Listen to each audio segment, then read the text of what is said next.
Virgin Most Powerful Radio, sharing the gospel with clarity and charity.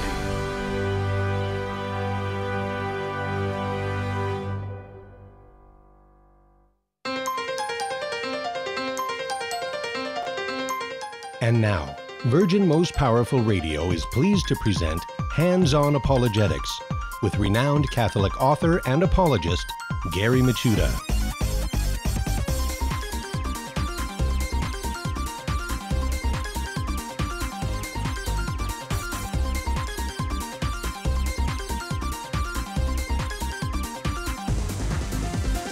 And welcome everybody, Hands-On Apologetics. You have entered into Virgin Most Powerful's Apologetics Dojo, and I am your host and sensei, Gary Michuta. Welcome aboard, folks, where we jump into the realm of defending the faith with clarity, charity, and confidence. And got a great show in store for us, because what is defending the faith? What is apologetics? Apologetics is the handmaid of catechesis. This is where, sometimes I introduce the show as where the rubber of ordinary life meets the road of the faith. It's really where catechesis and real life intersect, where we apply what we know about the faith to the things around us. And so good catechesis is the heart of apologetics. If you don't know the faith, you don't know it clearly, you can't defend the faith, right? For example, if you are going to, let's say, join the U.S. Treasury in the counterfeiting department, what do? You wouldn't study the counterfeits. You would actually study the real deal. You would look at the authentic note and study all its features and security devices. And once you got that down, then you could spot a counterfeit a mile away. And so it's so important with apologetics to be well-grounded in understanding what exactly is the faith. And that brings up our guest, who's going to be coming up on the other side of the break. It's Eric Seng. He's with Sophia Institute Press, and Sophia Institute Press is coming out with a very interesting series talking about catechisms. It's called Tradivox. It's a catechism series where they are reprinting some of the older catechisms that have fallen by the wayside, including like the Penny Catechism and so on. And I'm really excited about this because, here in the dojo, in the other room, this is actually small fighting ring, I guess you could say, of my apologetics center. But in the larger room is my library. And I have about half a bookshelf full of catechisms. And it's very helpful because you can see different ways in which the faith has been explained and shared. And you can use some of those insights and analogies and, just getting a good grasp of what we believe through these catechisms. So, yeah, of course, you have the Catechism of the Catholic Church, which was recently promulgated. But, you also have the Roman Catechism, you have the Baltimore Catechism, and there's actually quite a few other catechisms you may have never, ever heard of. So we're going to talk about that with Aaron on the other side of the break. Also, as you know, every episode we do a critical thinking skills exercise, which is defining the fallacy, where we look at an informal logical fallacy. Today's fallacy is the quantitative fallacy. And we also meet an early church father. Today's early church father is kind of an interesting one. It's known as the Ambrosiaster. So we got lots of really cool stuff in store for us. But as always, let's begin by welcoming. I want to give my shout-outs, my yoo-hoos, my hat tips to all of you watching live stream on Facebook, YouTube, and all the other platforms that we live stream on. Welcome aboard, folks. Great to see names there. And I want to welcome all of you listening on radio around the country and also via podcast around the world through either our handy-dandy phone app or through our flagship website, which is virginmostpowerfulradio.org. Let me say that again, virginmostpowerfulradio.org. And by the way, just hit our shows, scroll down to Hands-On Apologetics or any of the other great shows, and bam, you have all our episodes there where you could do apologetics in place. You could share shows with friends. You could tell people about us and God willing, that will help us grow. And by the way, if you haven't done it, please smash the subscribe and the like and all that stuff on YouTube and all the other platforms, because that helps with visibility. And by being more visible, we can spread the gospel more effectively. So thank you for helping us in our mission. And thanks for doing Apologetics in Place by sharing all this stuff. We truly, truly appreciate it. And I probably should also mention, as I have been doing lately, my Apocrypha Apocalypse project on YouTube. I want to thank you for subscribing. And if you haven't heard about it, I'm blowing the doors off of this Protestant myth that the 7 Old Testament books known as the Deuterocanon is not scripture, that's Apocrypha. So we're revealing the truth about it through an apocalypse, and that's the Apocrypha Apocalypse. Check it out. Go on the search engine there on YouTube, type in Apocrypha Apocalypse, or my name, Gary Machuda. You can find it. And please, subscribe, like, also do that type of stuff, because this is information that our separated brethren need. It's an act of charity to help Bible Christians actually have the full and complete Bible, so they have the whole truth and nothing but the truth. All right, so help us, God, with this venture. All right, so let's jump to the finding of the fallacy, shall we? Which is the quantitative fallacy. By the way, it's also known as the McNamara fallacy. And, of course, that refers to the former U.S. Secretary of Defense during the Vietnam War. So the quantitative fallacy consists in an over-reliance on metrics. And it may be summarized as, if it cannot be measured, it's not important. And this was a criticism that was leveled out at the Defense Secretary in regards to his views on executing the Vietnam conflict, was that he was more concerned about keeping score, facts and figures, to rely on whether things are going well or poorly, rather than some things that can't be quantified. Does this occur in apologetics?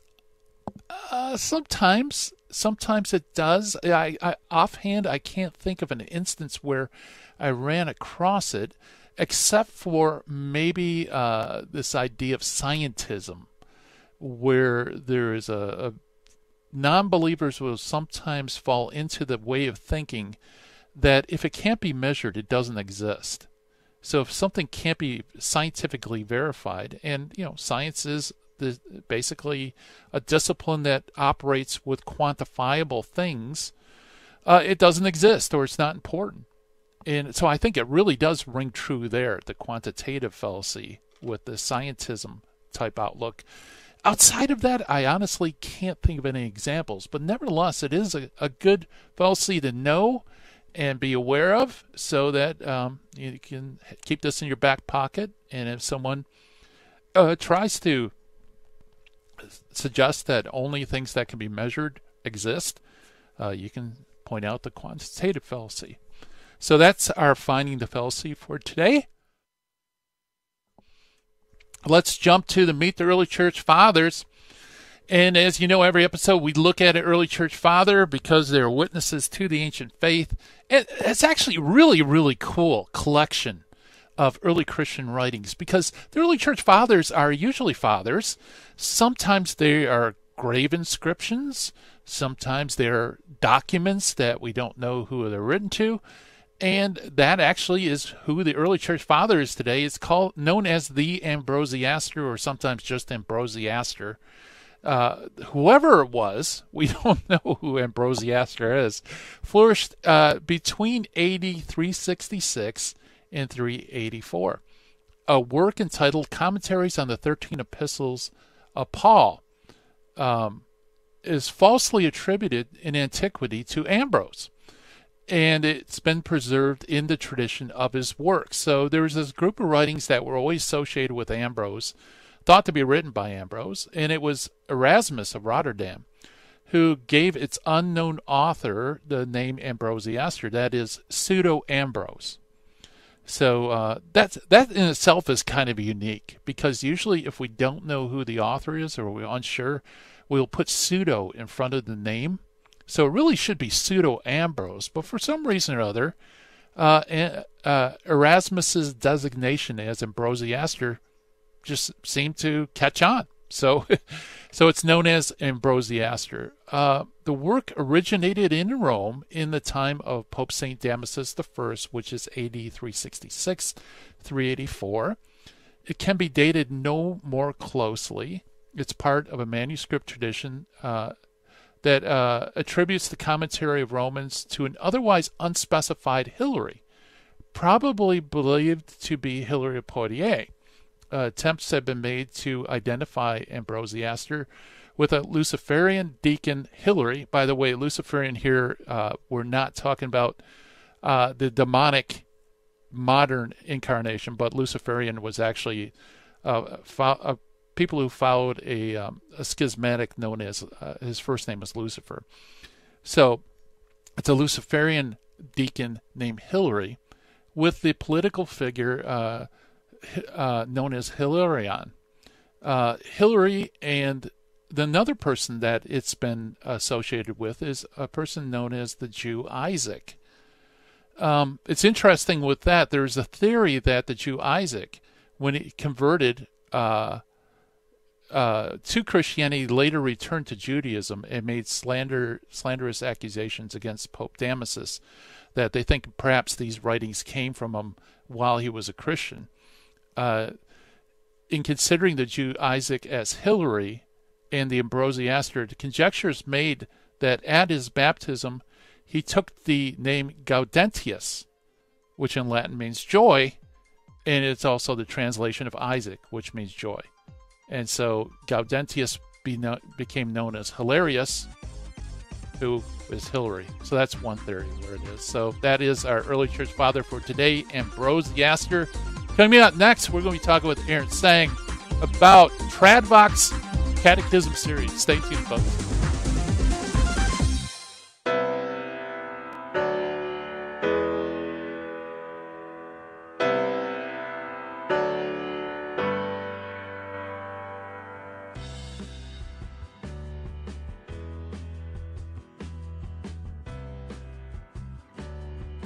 Hebrews 11:3 says, "By faith we come to understand." According to St. Augustine, understanding is the reward of faith. Therefore, seek not to understand that you may believe, but believe that you may understand. May God grant us a strong living faith in Him and His divine plan of salvation, and help us to believe so that we may understand.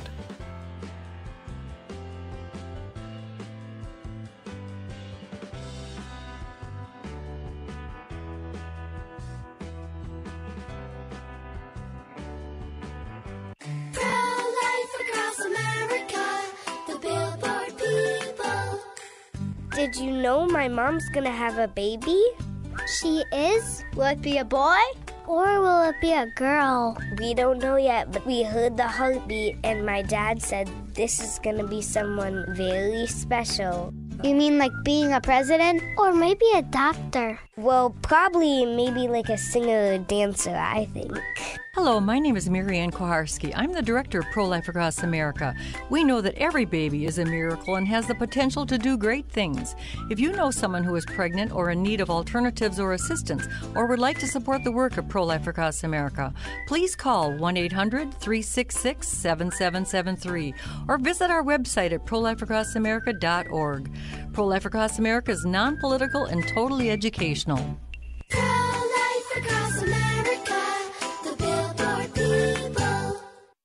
This is Terry Barber. I want to thank you for your support here at Virgin Most Powerful Radio. Here's an easy way to do it. If you're going to sell or buy a house, call Real Estate for Life, 877-543-3871, because they're going to get you a Christ-centered agent to purchase your home or to sell your home. And at the close of escrow, a portion of his commission goes right back to Virgin Most Powerful Radio. Call 877-543-3871. Thank you so much for your support. Now, back to Hands-on Apologetics with Gary Machuda. If you'd like to join the conversation, call 888-526-2151. Here's Gary. And welcome back to Hands-On Apologetics. And like I said in the intro, apologetics is really the handmaid of catechesis. It's a way of knowing the faith and also helping others know the faith as well. And we often don't think of apologetics that way. So being well catechized and have access to great catechetical information is very important for defending the faith. And to talk about this really exciting new series that's being put out by Sophia Institute Press, we have Seng with us. Aaron, welcome to Hands-On Apologetics. Thanks so much, Gary. Appreciate being on. Yeah, so I haven't had the pleasure of talking to you, and so what do you do there at Sophia? Well, we're actually with the Tradivox as an independent organization. It's a Catholic nonprofit, so we're kind of partnering with Sophia for the physical copies of the Catechism series that we're putting out. That's kind of half of the project. It's the broader scope is really taking. Well, some are surprised to find that, there are thousands of catechisms in the Catholic tradition. Our team has really been focused on for several years now, recovering the official catechisms, bishops, and councils as well from across the last millennium. So our focus is on really restoring the texts themselves. And then we're just this year have begun kind of redeploying the best of the best in English as a 20-volume hardback series, and that's what we've partnered with Sophia Institute Press for that portion of it. The rest of them are going to be really launched as a kind of doctrine search engine. It'll be all of this catechetical content, a lot more than we can put in the physical volumes, and then deployed digitally as a kind of a quick reference tool. It's fantastic, very exciting stuff. Yeah, absolutely. Tell us a little bit about it, about Tradivox, because I'm not familiar with your group. Sure. Well, several years ago, it kind of began this work of reaching out, kind of networking with other scholars in the field, focusing on catechesis typically. And the project at present, we've got about 60-odd volunteers and private contractors, several different countries, designers, researchers, editors, and so on. And most of us are U.S.-based. We only just incorporated this last year as a nonprofit to kind of continue supporting the mission that way. And yes, the focus is right now just on the catechisms themselves. We reached out to Bishop Athanasius Schneider just last year, as a bishop in Astana, Kazakhstan, who had kind of come up on our radar. He had done a few book forwards for some of these older kind of catechetical manuals and some classic works of theology. And so he kind of popped up on the radar. We said, well, I think, this bishop would be really interested in what we're doing. We'd love to have his blessing on the work. And yes, so happy to say, I mean, when we reached out, he was very enthusiastic about it. He's been really our greatest encouragement and support and guiding that work. And since that time, the response has been tremendous. I think we just kind of struck a nerve in the mystical body is what I like to say, because we just immediately got inundated with interest and encouragement, and several bishops and cardinals now really endorsing the work. And so it's great to see. It's been really awesome. Yeah, absolutely. So is there a need for preservation of these catechisms? Obviously, it's great to have them, and they're treasures. But is there a lot involved as far as restoration, or how do you find the catechisms that you are going to do the work to restore? Well, sure. The research side is the biggest challenge is just building the list, and that was kind of our first hurdle. There's really never been an attempt to. You get a few of these like older encyclopedias and things that'll mention a few text titles, but there's really never been an effort just among the scholars to even compile a list, much less actually recover the texts themselves, and then, as we're doing, put them in conversation with each other. I mean, the value of this from a scholarly side is very evident. But we were really surprised. The several bishops that have connected with us about it have continually pointed out the kind of relevance of something like this today, especially in that we're able to put these bishops and councils into conversation with each other. We're building in cross-reference apparatus for that reason, so that any reader can pick this up. And you were mentioning apologetics. I mean, if you want to talk about it, an incredible demonstration of the endurance and continuity of Catholic doctrine. I mean, imagine being able in an instant to show, well, here's a bishop in Italy, 1260, teaching the same thing on the Eucharist that we've got in suburban America, 1950, and everywhere in between. I mean, we're spanning several continents, many cultures, many time periods. So the continuity aspect has stood out a lot from the feedback that we've gotten from bishops, especially. Yeah. Wow. So how far back do you go? Is there a limit, or do you go back to like Cyril Jerusalem's catechetical lectures, or is it Middle Ages? Yes, it's right. We kind of bookended at Lateran IV. That's really, and people are. I mean, you can make the case that the Didache, right, is the first catechism. Right. So the really kind of making a bookend for the genre itself, that's the best. I mean, in my opinion, that's the most sensible bookend. Is you have Lateran IV. Part of the decrees there are we need to have regular instruction in the truths of the faith for the faithful, with a specific view to them being able to confess yearly, which now comes as this requirement for all pastors everywhere. And so that's really the first point that you see this much more widespread development of the genre, where you have these kind of one-off confessional manuals combined with, so they're kind of the moral examination side, and then combined with instructions for the basic truths of the faith, kind of essential elements, quizzes, for priests to use with the faithful.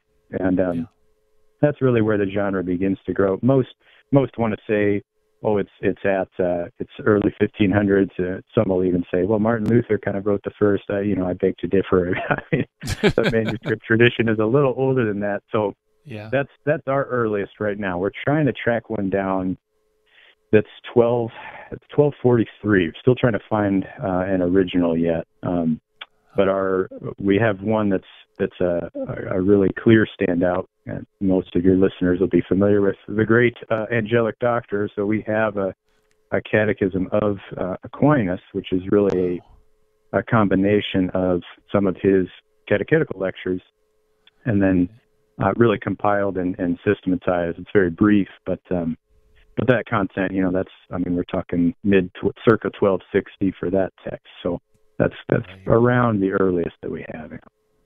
Wow. Yeah. Now, would that be? I have Aquinas' Catechism. There are modern printings of that, right? Or is this a different kind? I have seen a few. Yes, there. So the first was, I want to say, 1905, maybe. Was a Father Piguis, and I have seen a few. I haven't dug in. I don't know if those are reprintings of that text, or if they're re-edits of other works of his. But at least that original, the one that we're looking at, it's early 20th century, and it's Aquinas' Opuscula. It's excerpts from the Opuscula, kind of reformatted as a systematic, walkthrough, like we're familiar with the catechisms. Okay, nice. Now, when you're preserving it, you said you want to get a hold of the original manuscript. So this would be facsimiles of the manuscript, or are you putting it into electronic form? How are you preserving it? Yes, all of the above. So we're. The long-term view is we'll have the basically the remastered text that can be searchable. It can be malleable as a data set, and that's really the power of that content. Harnessing that content digitally is really amazing. But then what we're looking to do is have this open source platform where we can jump right in and compare to. Here's the compare to, and we can look at it in the original scans, manuscript scans where we can get them. Obviously, several of these only exist in microfilm anymore. So it's yes, it's amazing to see these texts come back to life, and as we keep hearing from people all over the world, they'll just say, "Wow, they all teach the same thing. Who would have thought?" It's great stuff to see. In fact, my favorite, I got a little story. My favorite is we had someone was speaking with the team at one point about the content, and they had just finished reading one. It was from the 1500s England, and they read the one and then read another one that was about 30, 40 years later, and from a different country. And their observation was, well, wait a minute, it's like this one just kind of plagiarized the other. It's like he just copied and pasted the other one, and to which they kind of all smiled and said, "You don't say, you don't say a catechism and say the same thing, over and over again. Like it's almost like the faith doesn't change, That's funny. So overall, how many catechisms do you have in your database? Oh golly. That's a good question. We're ballpark. I think the last, we're a few hundred. I think we're probably shy of 200, all told. And the part of the challenge is that the ones that are the most obvious is part of our criteria for kind of determining which we want to run in the hardback series is that we had to really look at. Among the criteria we use, one of them is just their historical significance. So how to gauge, the historical significance of a given catechism, and part of it is this huge challenge of reissuing. I mean, it's easy to find the most significant ones based on how many editions they ran. And I mean, Bellarmine and Canisius, those names kind of come immediately to mind for a lot of folks just familiar with the genre.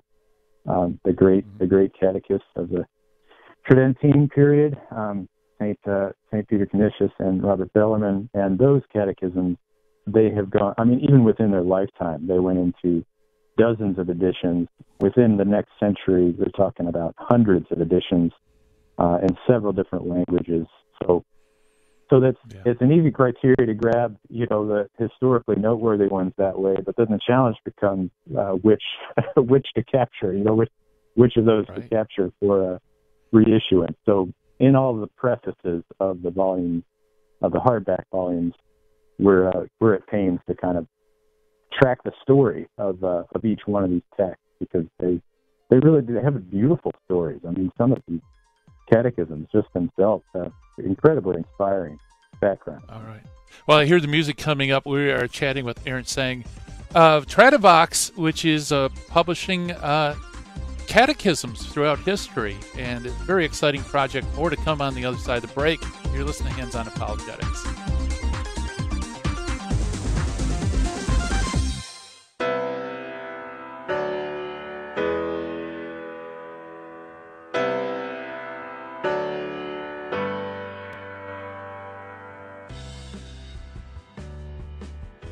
Hi, this is Jesse Romero from the Terry and Jesse Show, also from Jesus 911. Let's face it, we all need to use the internet, but we need screen accountability. Why? Pornography is a huge problem, especially on the internet. And every time we tap into the internet, we get bombarded with images and temptations that degrade our humanity. So we need Covenant Eyes to block these pornographic sites and advertisements from infiltrating our lives. Covenant Eyes helps us take custody of our eyes and custody of our intellect. So I recommend you go to covenanteyes.com and type in the promo code VMPR to support the network. Protect yourself and your family from the imminent threats on the internet. www.covenanteyes.com, code VMPR, live porn free. Thank you for listening to Virgin's Most Powerful Radio. Thank you. God bless you. Keep the faith.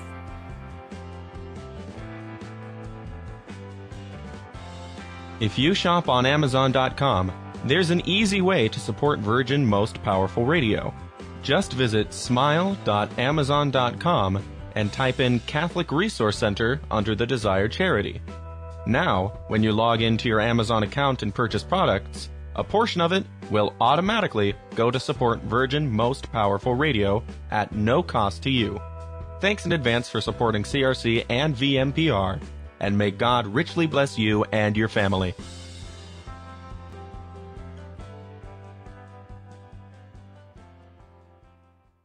Buying or selling your home or your business property? This is Terry Barber. Real Estate for Life underwrites the Terry and Jesse Show. And they can connect you to one of 900 pro-life real estate agents around the world. And when they receive their referral fee, they will give 80% of it to a pro-life organization. Wow! That's 80%! realestateforlife.org, 877-LIFE-US1. This is Jesse Romero. You're listening to Hands-On Apologetics with Gary Machuda on Virgin Most Powerful Radio.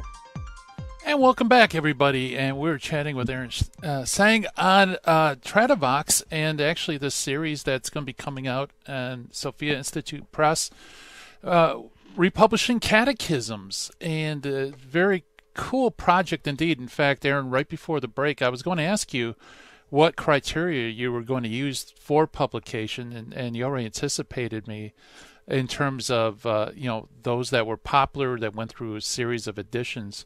And you mentioned that that there's some interesting stories that go along with these development of these catechisms.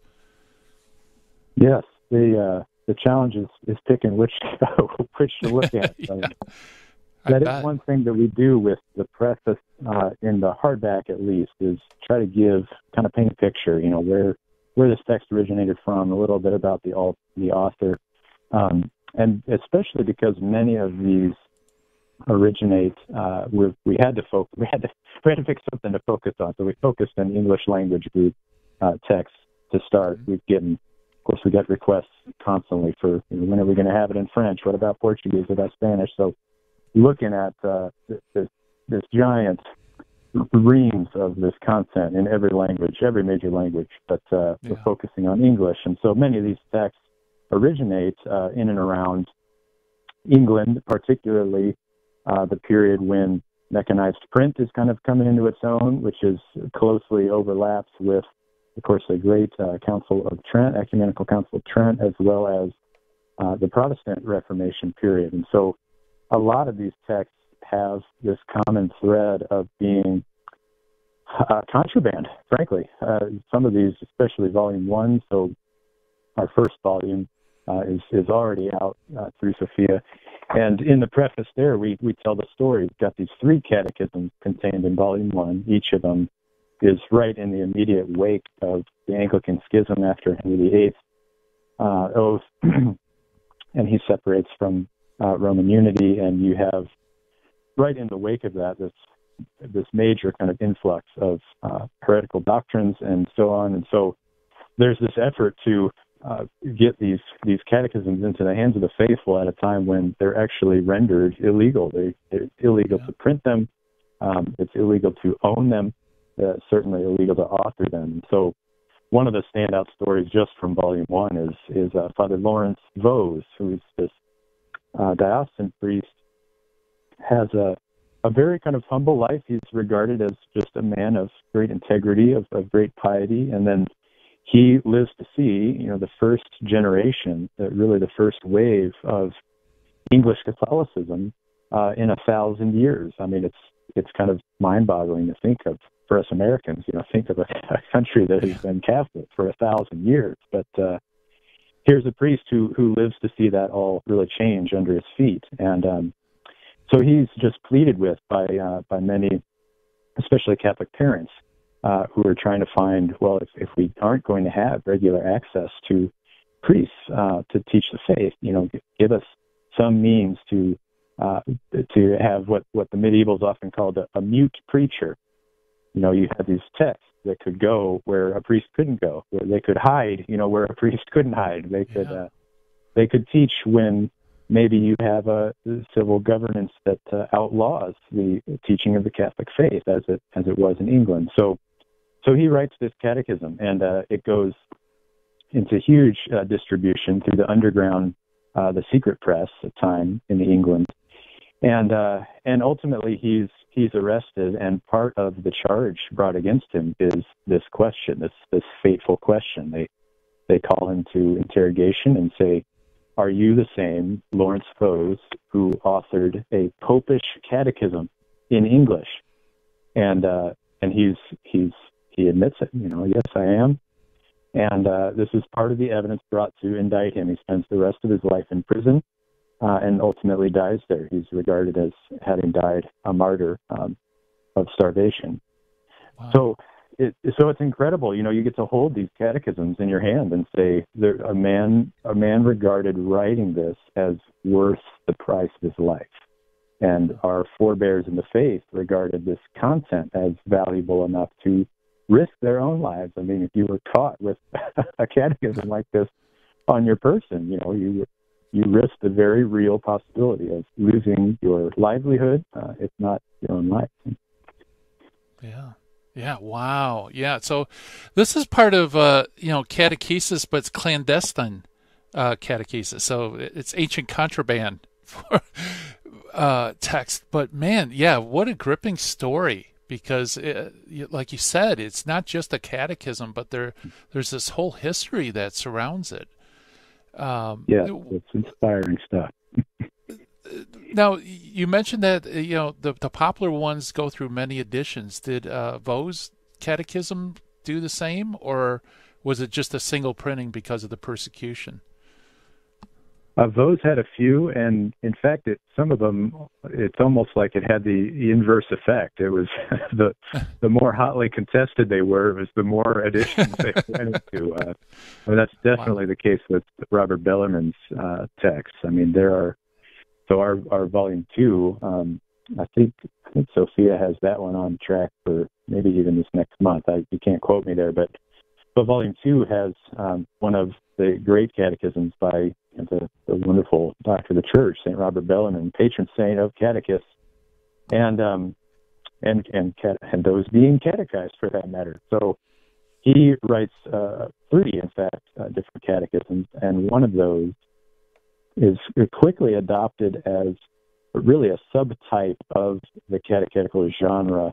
They usually referred to them as eye catechisms, as in the human eye, because they were predominantly images. They were these really highly detailed woodcuts at the time, really before a lot of the engraving kind of came into vogue. And so you have these highly detailed woodcuts, and then the text of the catechism itself would almost be like a caption, to each of these larger pictures. And so his what's called the short catechism, for brief, it's a brief title, a short catechism. That's one that appears in volume 2 of the series, along with a few others. And that catechism went into, yes, as I said, several hundred different printings, and in every major Western language. I can't even remember how many. It was like 12, I think, different language groups at one time. Wow. It was wildly impactful and successful. And in fact, the catechisms of Bellarmine were several centuries later considered as a possibility on the floor of the First Vatican Council for a potential outline to do a universal catechism. Bellarmine's was fantastically popular. Yeah, so that was one that ran into quite a few editions. Yeah, wow. So, they say that the stained glass windows were the Bibles for the poor, because the illiterate could still learn the Gospels just by looking at art. And so I guess that is the catechism equivalent, is, language isn't an impediment because you have these pictures. Yes.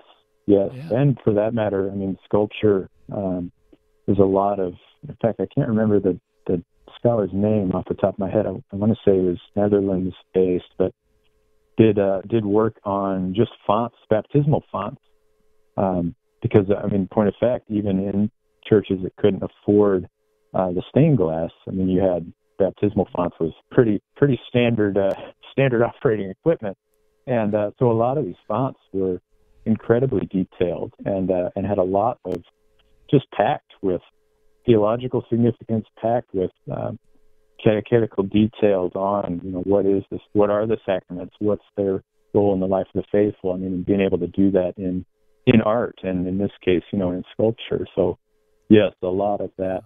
And the I-catechisms are definitely a logical, follow-up to that same approach, where even those completely illiterate, some of these pictures, in fact, we got a comment on, in Volume 1, there's one of these other catechisms. Volume 1 has three catechisms in it, all of 16th century England. And one of them has a woodcut in the section teaching about sin, and it's a woodcut of hell. It's a depiction of hell. And we had someone mention, this is terrifying.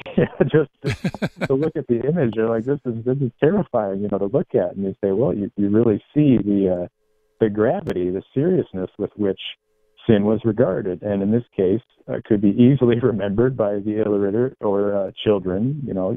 You may forget your rote question-answer response on that lesson, but you aren't going to forget that woodcut. That's going to stick with you. Yeah, and a picture's worth 1,000 words. So that's interesting. I've never heard of I-catechisms, although I've seen them. I just didn't know there was a name for them. Yes, it's a really neat subgroup of that genre. Like I say, Volume 1 has a few images. Volume 2 is very image heavy. That's when we pulled one of the printings of Bellarmine's short catechism that was rendered as an I-catechism. So it's powerful stuff.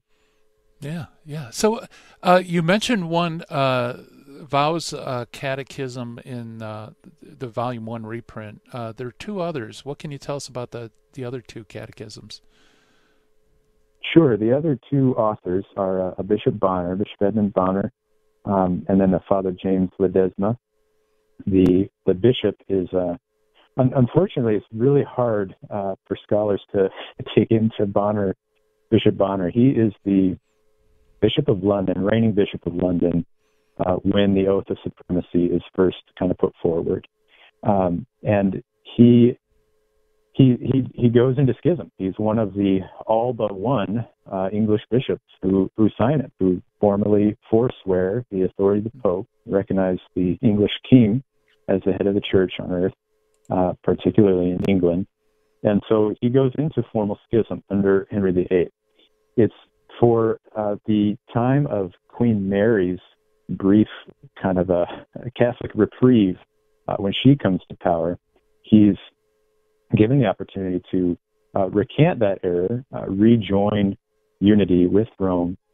And it's really kind of a fascinating story. You have the fall of Bishop Bonner, and then this return where he's reinstalled as the Bishop of London, and he issues this catechism during that time.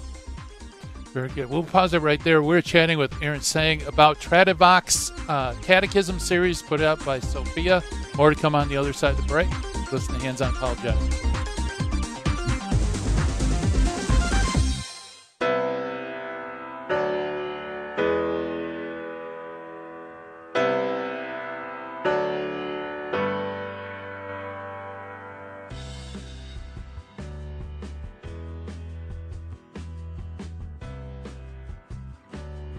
Logan, what has Virgin Most Powerful Radio done for you?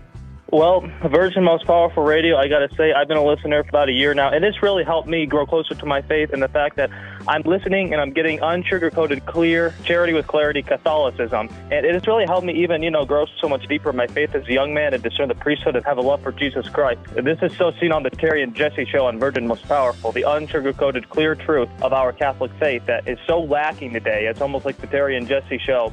It's the orange juice Catholicism. It's filling things up. I just need to give my shout out, my praise. I'm just so appreciative. It's just really helped me, and I know people want to hear this. It inspires me to want to speak it, and it inspires me to even go as far as discerning the priesthood to think I should speak this. We need to stand up for our beautiful faith. This is the unsugar-coated beauty, and this is just what I've seen on the Terry and Jesse show. I encourage so many listeners to start donating and support this cause. It has just really impacted my life, and all I just want to give is some praise to it.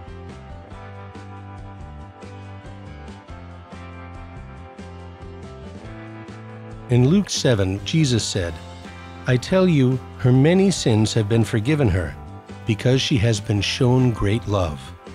According to St. John of the Cross, Christians should always remember that the value of their good works is not based on number and excellence. Their value is based on the love for God that prompts them to do the works. May we always be motivated by true love for God and not worry so much about what we do, but why we do it.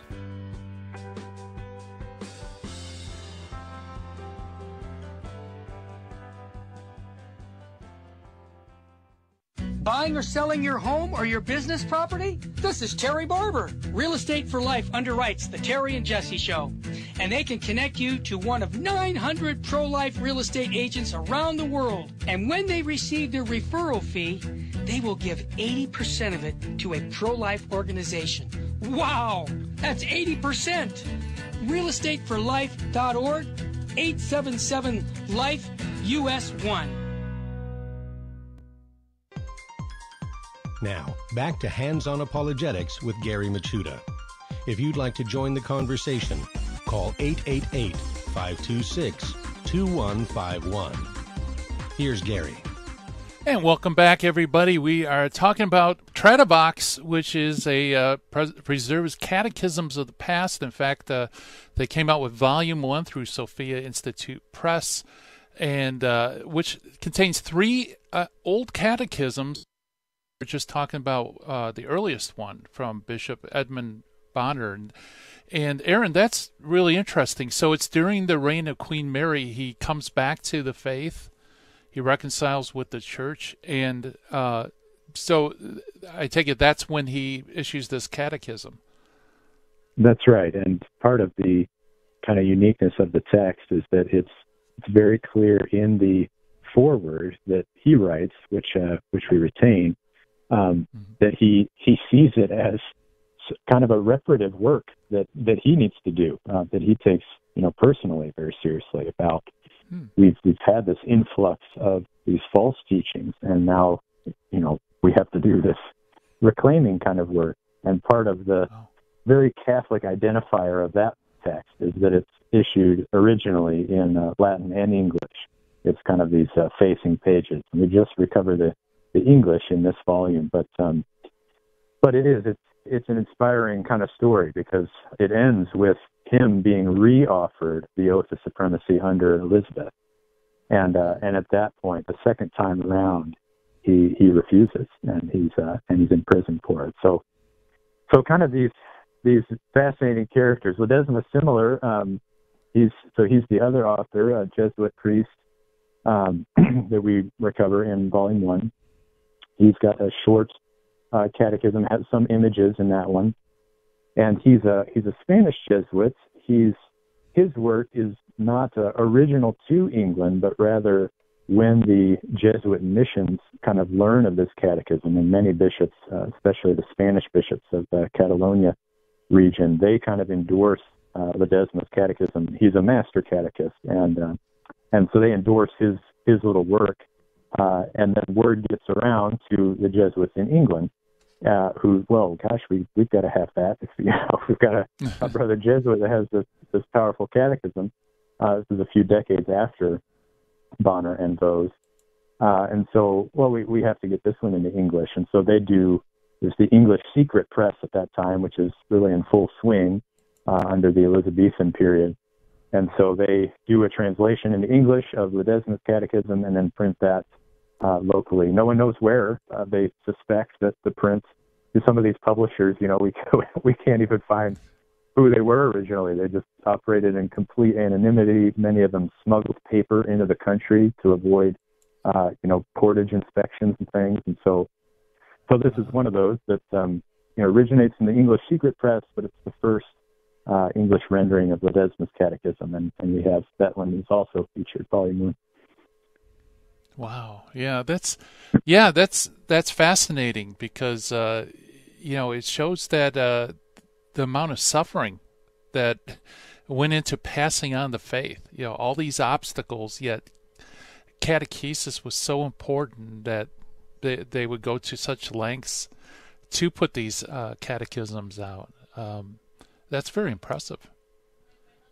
Yes, and you mentioned the connection with apologetics. I think that really can't be overstated, especially the English. Obviously, there are other nations where that stands out, but just since we're talking about kind of Elizabethan England, that time period, there are many who come to the faith who are converted, especially in the generations immediately following Elizabeth. That really they convert on the basis of having read a catechism or two. These texts become really the way in for men and women who, at this point, are now being raised under a Protestant regime. In many cases, haven't ever even heard a Catholic, make the case for the faith, because who are they? They're in hiding. It's not like you can go to the local church and knock on the door and say, "I'd like to talk to a priest." And so the catechisms become really a door in for a lot of men and women in that period. There are, incredible tales of that. I was just the other day was looking at one. This is over 100 years after you kind of have the Anglican ascendancy in England, but there was all these diaries, of course, kept at that time, and there was one woman who was recording mention of it in her diary that she and her to-be husband are seeking to enter the faith, to enter the church, and are basically, they've never seen a mass. They have no idea what it looks like in action. I mean, there hasn't been one, celebrated publicly, except for some of these foreign embassy chapels that were still open in certain places because they were, foreign soil essentially in England. But in their case, they're coming to something really sight unseen. They just know that this doctrine, as they read it and as they prayed with it, they know that it just rings true. It makes sense. It is the faith of our fathers. And so this woman, she just records this account of basically being told, okay, well, we'll see you in the attic of this tavern, on such and such a date at such and such time to receive you into the church, and you'll get to attend mass. And she, okay, well, so she records how she goes in, and they kind of crawl. There's these people watching out at the door, and they let her pass. They've got a few passwords, she could get up into the attic of this tavern, and then this nondescript kind of gentleman comes in from a different stairway at the other end of the attic, and he moves this trunk out of the corner and starts getting all this equipment out. And it turns out, well, he's actually setting the altar for mass. He pulls out vestments. Oh, it turns out he's a priest, not just a priest, he's a bishop, and he offers the mass. Receives them into the church. It's this beautiful account, even written, kind of this disjointed diary type recollection. But right. Yes, the catechisms have this tremendous apologetic value. Really, the whole genre can be seen that way. Yeah, absolutely.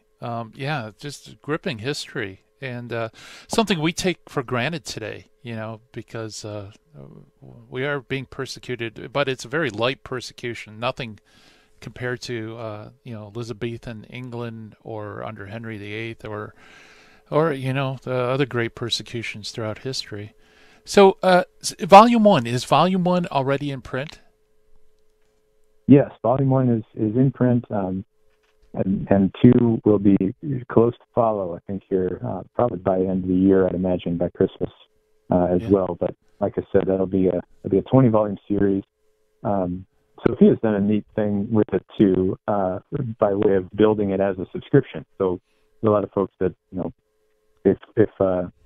if you'd rather get one volume and then just get them as they come out, they've kind of built it out that way so that it's kind of spread over the few years that it'll be as each of these prints out. It's like the old Encyclopedia Britannica and those kind of things, where you just you kind of pay per volume, and then they just automatically ship each one to you as they come. And so I know a lot of folks have been doing that.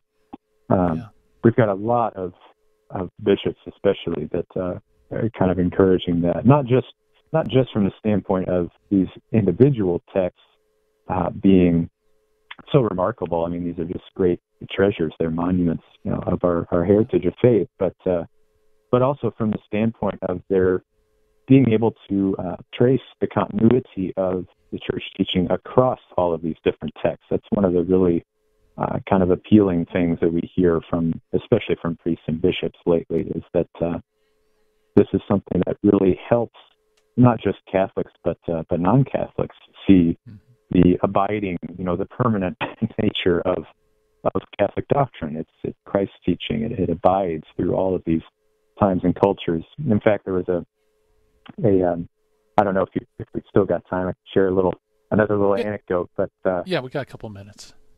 Yeah, there's just as the evangelical pastors is a married couple that who just recently received in the church just this last Easter, and part of their journey really was discovering that continuity portion with regard to Catholic teaching, because they had just started up, I can't remember, their second or third church plant. They began launched a new congregation, a kind of evangelical Protestant background, and they kind of sat back at one point and realized, well, across the few different congregations that we've been a part of or launched ourselves, we noticed that we've actually changed our theology. We've kind of changed our teaching on this or that point as we've journeyed here, and well, golly, who hasn't done that since Pentecost? that was part of their door in. There's really only one denomination we know of that's even making that claim. And so, yes, to be able to see that through the lens of these catechisms across time and space, we can demonstrate that continuity just at a glance. I mean, that's a tool we really haven't had before, is to be able to show in a snapshot, like a search engine, because really catechisms are like Google. I mean, that was the idea with the genre, was just have the most concise, simple, clear, not watered down, not kind of hitting around the bush, just very clear and concise articulations of Catholic teaching, and then being able to see those little bullets almost on a given doctrine, again, across bishops and councils from throughout the world and the better part of the last millennium. That's what we're really able to do here.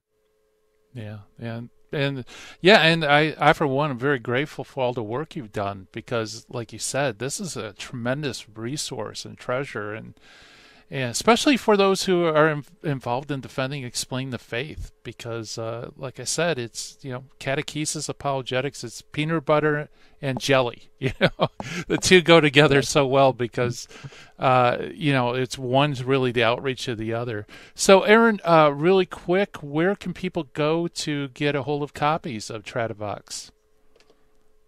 Sure. Well, everything can be found on our website. It's Tradivox.com. That's the Tradivox.com. And they can learn more about it, kind of see the scope and sequence of the project. We have our store page that just jumps you right to the Sophia Institute Press product pages there. And then our fundraising is all there too. We're a nonprofit, so the donate page is loud and proud there, and we love anybody and everybody that join us in our mission to restore these great monuments to the faith. Absolutely. Well, thank you so much for coming on the show. I appreciate it. Thank you, Gary. God bless. All right, and that is Aaron Seng of Tradivox. Check it out, folks. Tradivox.com, or you can go to Sophia Institute Press. And man, the hour's flowing. But Terry and Jesse will soon be here with the Terry and Jesse Show, High Impact Catholic Talk. Thank you so much for listening, and God willing, we'll be back again tomorrow to do this thing we call Hands on Apologetics. Thank you so much, and talk to you later. Bye-bye.